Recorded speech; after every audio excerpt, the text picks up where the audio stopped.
नमस्कार, जय हिंद, वंदे मातरम। आप सभी का गुड मॉर्निंग भारत की इस एजुकेशनल यूट्यूब चैनल पर तहे दिल से स्वागत है। फ्रेंड्स, इस वीडियो में हम लोग भारतीय संविधान के मौलिक अधिकार से संबंधित बनने वाले जो इम्पोर्टेंट प्रश्न है फ्रेंड्स, उसको हम लोग इस वीडियो में देखने वाले हैं। जितने भी प्रश्न आपके मौलिक अधिकार से पूछा जाता है, उन सभी प्रश्नों को हम लोग बारी बारी से वन लाइनर के रूप में देखने वाले हैं, जो कि आपके किसी भी प्रतियोगी परीक्षा के लिए वेरी वेरी मोस्ट इंपॉर्टेंट रहने वाला है फ्रेंड्स। तो वीडियो बिल्कुल अंत तक देखना है, और यदि वीडियो अच्छा लगे, वीडियो समझ में आए, तो वीडियो को लाइक शेयर कर देना है फ्रेंड्स। ठीक है, चलिए पहला प्रश्न हमारा लेते हैं। पहला प्रश्न है, मौलिक अधिकार का प्रावधान कहाँ से लिया गया है? ये प्रश्न आपका काफी ज्यादा पूछा जाता है फ्रेंड्स। तो मौलिक अधिकार का जो प्रावधान है कहाँ के संविधान से लिया गया है? तो संयुक्त राज्य अमेरिका के संविधान से क्या है, मौलिक अधिकार का प्रावधान लिया गया है फ्रेंड्स। अगला हमारा प्रश्न है, मौलिक अधिकार भारतीय संविधान के किस भाग में वर्णित है फ्रेंड्स? तो मौलिक अधिकार है वो भारतीय संविधान के भाग 3 में वर्णित है। अगर आपको अनुच्छेद पूछे तो 12 से 35 तक में क्या है, ये वर्णित है फ्रेंड्स। ठीक है, भाग 3 में हमारा क्या है, तो मौलिक अधिकार को रखा गया है फ्रेंड्स। अगला प्रश्न लेते हैं, भारतीय संविधान के किस भाग को भारत का अधिकार पत्र या फिर मैग्ना कार्टा कहा जाता है? तो भारतीय संविधान के किस भाग को भारत का अधिकार पत्र बोलते हैं फ्रेंड्स? तो भाग 3 को ही क्या है, मैग्ना कार्टा या भारत का अधिकार पत्र भी कहा जाता है। नेक्स्ट प्रश्न है, भारतीय संविधान के किस भाग को मूल अधिकारों का जन्मदाता कहा जाता है? तो मूल अधिकारों का जन्मदाता भी आपका भाग 3 को कहा जाता है, मौलिक अधिकार को कहा जाता है। नेक्स्ट प्रश्न लेते हैं, राष्ट्रीय आपातकाल के दौरान किस मौलिक अधिकार को छोड़कर अन्य सभी मौलिक अधिकारों को स्थगित किया जा सकता है? तो कौन से मौलिक अधिकार है फ्रेंड्स जिसको राष्ट्रीय आपातकाल के दौरान छोड़ करके बाकी जितने भी आपके मौलिक अधिकार हैं उसको स्थगित कर सकता है? तो जीवन एवं व्यक्तिगत जो स्वतंत्रता है इसको क्या है, स्थगित नहीं कर सकता है फ्रेंड्स। बाकी इसके अलावा जो युद्ध के दौरान, राष्ट्रीय आपातकाल के दौरान क्या है, बाकी जो मौलिक अधिकार है उसको समाप्त कर सकता है। नेक्स्ट हमारा प्रश्न है, राष्ट्रीय आपातकाल का प्रावधान किस अनुच्छेद में रखा गया है फ्रेंड्स? किस अनुच्छेद में वर्णित है? तो अनुच्छेद 352 में क्या है, राष्ट्रीय आपातकाल का प्रावधान रखा गया है फ्रेंड्स। ठीक है, नेक्स्ट प्रश्न लेते हैं, मौलिक अधिकारों की सुरक्षा के लिए व्यक्ति किस अनुच्छेद के तहत उच्च न्यायालय जा सकता है? देखिए, मौलिक अधिकारों की सुरक्षा के लिए व्यक्ति 2 स्थान पर जा सकता है, एक उच्च न्यायालय और एक उच्चतम न्यायालय। उच्च न्यायालय में अनुच्छेद 226 के तहत जाता है फ्रेंड्स, जबकि उच्चतम न्यायालय में क्या है, अनुच्छेद 32 के अंतर्गत आप जा सकते हैं। ठीक है, तो 226 क्या हो जाएगा, इसका उत्तर हो जाएगा।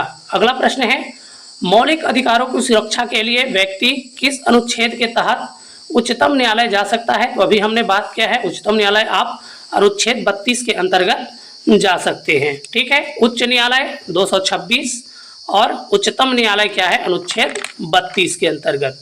चलिए अगला प्रश्न लेते हैं। अगला प्रश्न हमारा है, मूल संविधान में कुल कितने मौलिक अधिकार थे? मूल संविधान में कुल कितने मौलिक अधिकार थे फ्रेंड्स?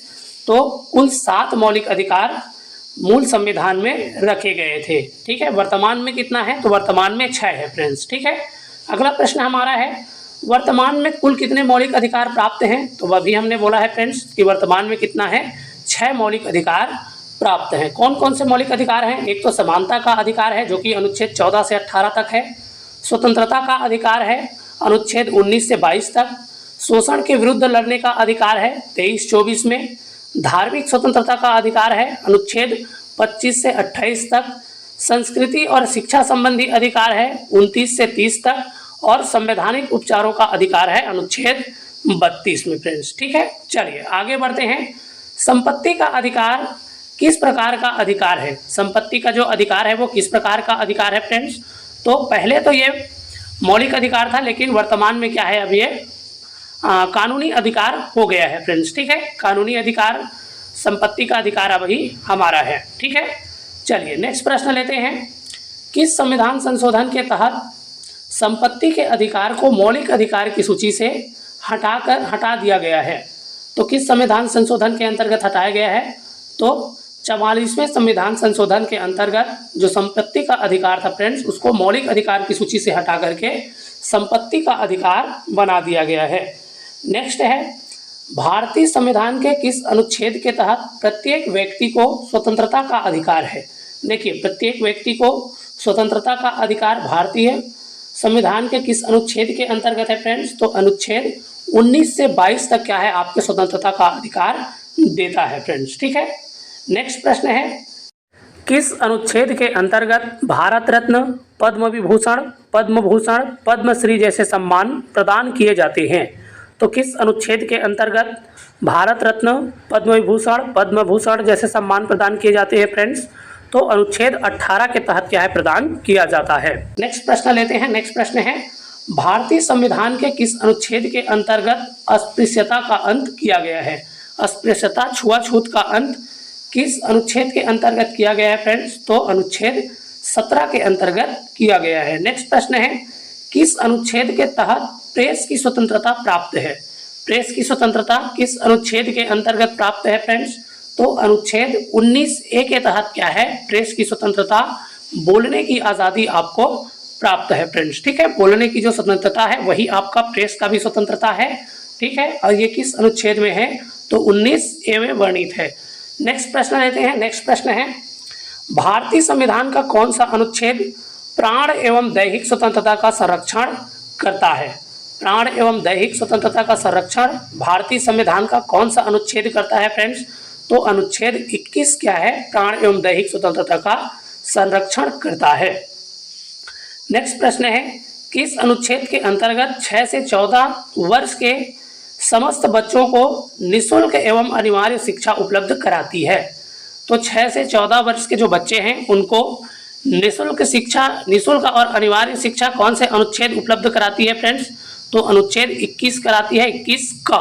ठीक है, 21 का क्या कहता है कि जितने भी बच्चे हैं भारत के 6 से 14 वर्ष के, उसको निःशुल्क और अनिवार्य शिक्षा उपलब्ध कराई जाए। नेक्स्ट प्रश्न है, भारतीय संविधान का कौन सा अनुच्छेद बालाश्रम एवं अवैध मानव व्यापार के विरुद्ध प्रतिषेध करती है?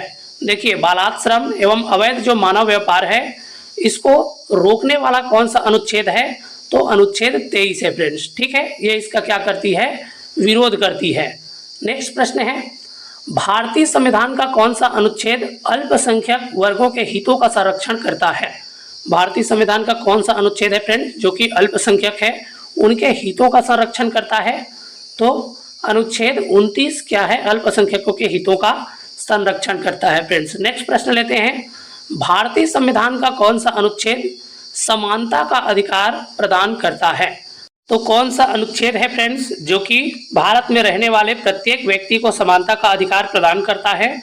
तो अनुच्छेद 14 से लेकर के 18 तक का जो अनुच्छेद है ये प्रत्येक व्यक्ति को क्या है, समानता का अधिकार प्रदान करता है फ्रेंड्स। तो ये था मौलिक अधिकार से संबंधित बनने वाले महत्वपूर्ण प्रश्न। उम्मीद है वीडियो आपको पसंद आया होगा, हेल्पफुल लगा होगा, नॉलेजेबल लगा होगा। यदि वीडियो आपको हेल्पफुल लगा है, नॉलेजेबल लगा है तो वीडियो को लाइक शेयर कर देना है और ऐसे ही प्रश्नों के लिए चैनल को सब्सक्राइब कर लेना है। चलिए फ्रेंड्स, फिर मिलेंगे ऐसे ही वीडियो के साथ। तब तक के लिए स्वस्थ रहिए, मस्त रहिए, एकदम शानदार तरीके से, एकदम जबरदस्त तरीके से पढ़ते रहिए। नमस्कार, जय हिंद, वंदे मातरम।